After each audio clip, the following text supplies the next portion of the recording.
Hi group members, I wanted to take a few moments just to talk to you as you wind down another season of groups about what will be happening as we get ready to prep for the fall, as well as just celebrate with you some of the great things that have been happening in the life of your group.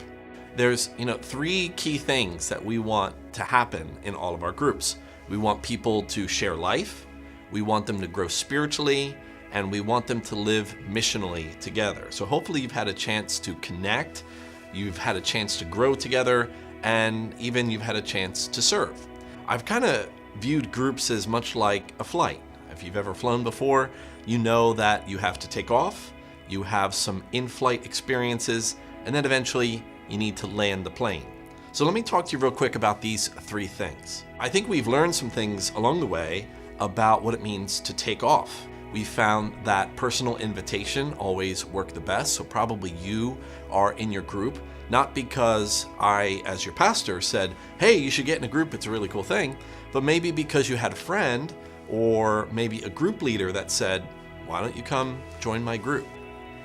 In flight, you want to have a smooth in-flight experience, but you can't always be guaranteed that.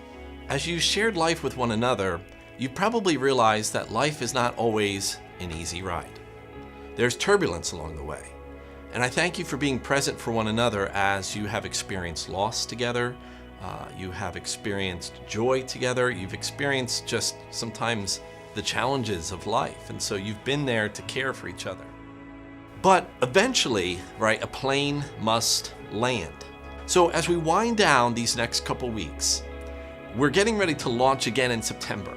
And not only are we looking to launch, we are looking to open up our group experiences next fall for new people. Now you may be also wondering, are you trying to shut down my group? And the answer is no, we're trying to multiply. So if you have a group of 12, for instance, and what if 6 of you stayed as part of a group and 6 of you went to start another group? What happens is you still get to keep some of the relationship and the continuity of your community group, but you've also opened up your life and opened up space for 6 and 6 more people to join into community group life. It's not saying we want to shut down your friendships. It doesn't mean that you can't go to dinner together, or you can't be friends together, or you can't sit in church together. It's not that at all.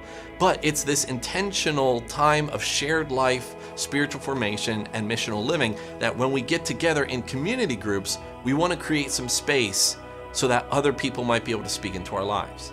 As your groups kind of begin to pray and think about what will happen next fall, I want to encourage some of you that are watching this that maybe you want to start a group. When you create openness in your life for new people to come in and for you to share with them, you begin to learn in a much different way. There is a way in which we need to do takeoff. There is a way that we handle in-flight experiences. But now we're also coming to the landing. We need to land this plane. So celebrate what God is doing right now, and I want you to be hopeful about the takeoff in the fall.